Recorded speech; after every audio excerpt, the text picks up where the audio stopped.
Իլիա, վերջին օրերին սոցցանցերում ամենաքննարկված թեման, սխալված չեմ լինի այդպես նշել, իշխանավորների առհասարակ պետական ապարատում եղած պարգևավճարների շռայլ եւ ճոխ չափներ, իհարկե այսպիսի կարծիք կար, որ պարգևավճարներ այո պետք է լինեն պետական ապարատում, բայց ոչ այդքան ճոխ եւ շռայլ չափերի։ Հիմա մի վիճակագրություն 2024 թվականի տվյալների համաձայն Հայաստանի բնակչության 21.7%-ը աղքատ է։ Սա նշանակում է, որ աղքատ քաղաքացու ամսական սպառումը 53,000 դրամ է, իսկ ծայրահեղ աղքատինը 29,000 դրամ։ Վարչապետն ասում է հավելավճարով ամսական կտրվածքով 1.5 միլիոն դրամ է ստացել, նախարարները 6-ից 7 միլիոն դրամ են ստացել, խոշոր չափի պարգևավճարներ եղել են նաև Երևանի քաղաքապետարանում եւ ազգային ժողովում, օրինակ պատգամավորները մինչեւ 3 միլիոն դրամ ամսական կտրվածքով։ Այսքան աղքատության պայմաններում նորմալ է, որ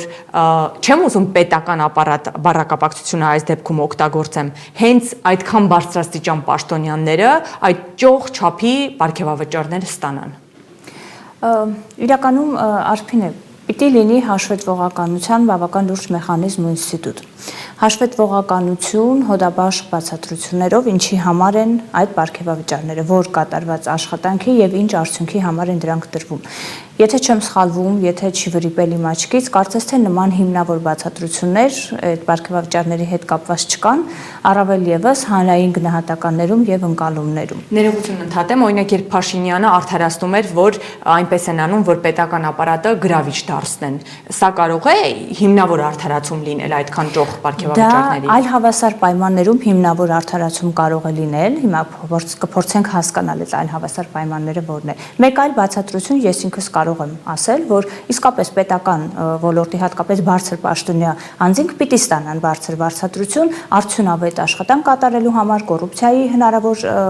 ուրեմն զարգացումները չեղարկելու, դրանց չլինելու համար եւ այլն։ Այսինքն այլ հավասար պայմաններում նման հիմնավորումներ կան, բայց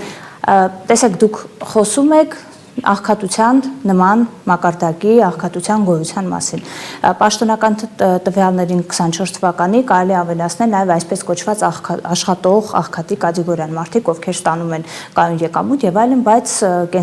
կենսապահովման խնդիրների հետ կապված ունեն իսկապես լուրջ խնդիրներ։ Այսինքն այդ այլ հավասար պայմանը որոշակի ստերիլ միջավայրը չի ստացվում կիրառել այս պարագայում։ Որևէ կերպ չի ստացվում, երբ կան սոցիալական լուրջ խնդիրներ, եւ այդ սոցիալական խնդիրները նորից եմ կրկնում, չի սկսվում եւ ավարտվում աղքատության ցուցանիշով։